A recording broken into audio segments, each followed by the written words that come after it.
جو صاحب حیثیت لوگ ہیں جو مسجدوں میں افطار دیتے ہیں، آپ کے محلے کی مسجد ہے، اس میں ویسے ہی پھلوں کا انبار لگا رہتا ہے، پھر ایک دوسرے کو دے رہے ہوتے ہوں گے، آپ باہر نکلو نا اپنے علاقے سے،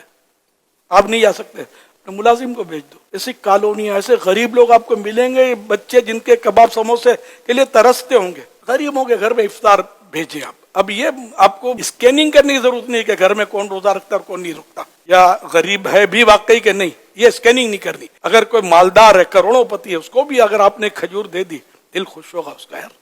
مسلمان کو دل خوش کرنا ثواب ہے۔ تو آپ ان گھروں میں آپ انتخاب کریں، رشتہ دار کو سب سے پہلے دیں، یہ افضل ہے۔ پڑوسی، ان کے بھی حقوق زیادہ ہیں عام لوگوں کے مقابلے میں، پڑوس میں دیکھیں، پھر باہر نکلیں کالونیوں میں، غریب آبادیوں میں، کہ جہاں بیچارے ڈیلی ویجز پر کما رہے ہوتے ہیں، روز کا کمانا، روز کا کھانا، اتنا بجٹ بنائیں کہ اس رمضان میں مثال کے طور پر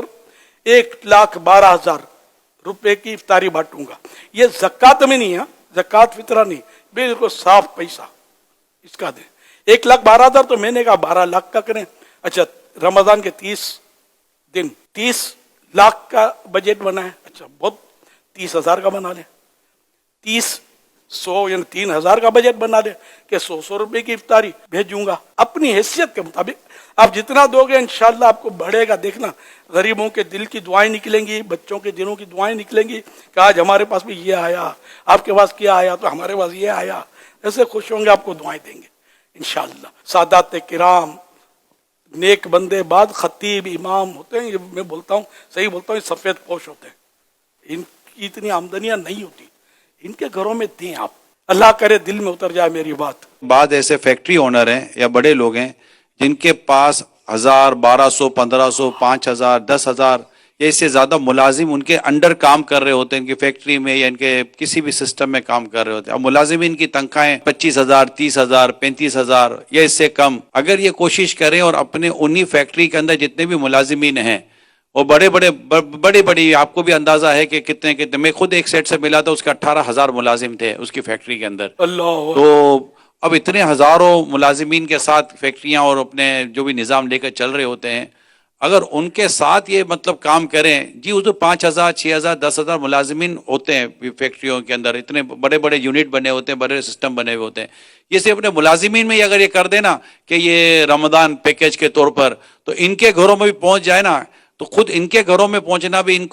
کو تو کہیں ان کو اپنے مینیجر کو یا کیشیئر کو کہہ دینا ہے کہ جتنے بھی ہمارے ملازمین ہیں ان کو ماہ رمضان کے پیکیج میں یہ سب کر دینا، یا ان کے گھر کا ایڈریس لے لو، اپنے پہنچا دیا کریں گے۔ تو کیا آپ سمجھتے ہیں کہ ان کو یہ کوشش کرنی چاہیے؟ یہ دنیا بھر کے لیے میں عرض کر رہا ہوں، اگر ہر جگہ پر یہ ہو جائے، آس پڑوس والے اپنی بلڈنگ کو سنبھال لیں، ایک بلڈنگ کے اندر دیکھ لیں کہ ہماری بلڈنگ کے اندر اتنے لوگ ہیں تو اس کو سنبھال لیں گے، تو انشاءاللہ امید ہے کہ یہ جو آپ نے جو تحریک دی ہے نا، اگر یہ تحریک چل پڑی تو اللہ پاک نے چاہا تو کئی غریبوں کا ایسا بھلا ہوگا اور کئی غریبوں کا پیٹ بھریں گے۔ یہ آئیڈیا بھی صحیح ہے فیکٹری والی،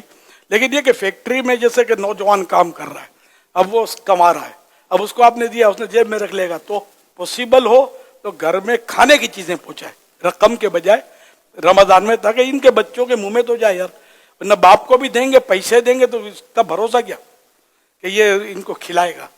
یہاں مطلب میری مراد یہ تھی کہ بس بچوں کو اچھی غذا ملے، بھلے روزہ نہیں رکھتا بچہ یار، پیٹ تو رکھتا ہے نا یار، تو اس کے پیٹ میں ڈالو یار، اس کا منہ میٹھا کرو، خوش کرو،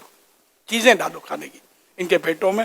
انشاءاللہ میٹھا پھل آپ کھائیں گے، جنت میں ایسی نعمتیں کھائیں گے آقا کے پڑوس میں کہ انشاءاللہ آپ کو یوں ہوگا کہ سارا لٹا دیتا میں، اور نعمتیں یہاں ملتی مجھے۔ پہلا اعلان بھیجا ہے کہ میں 1,200 میرا اسٹاف ہے، اور 1,200 کے فیملیز کے اندر جو ہے نا، میں یہ امیل سنت جو ارشاد فرمایا ہے، ان کے گھروں پہ انشاءاللہ یہ سارا اہتمام میں کروں گا۔ کیا بات ہے، ماشاءاللہ، سبحان اللہ، تقبل اللہ تعالی، اللہ پاک ان کو بہترین جزا عطا فرمائے، روزی میں خیر و برکت دے۔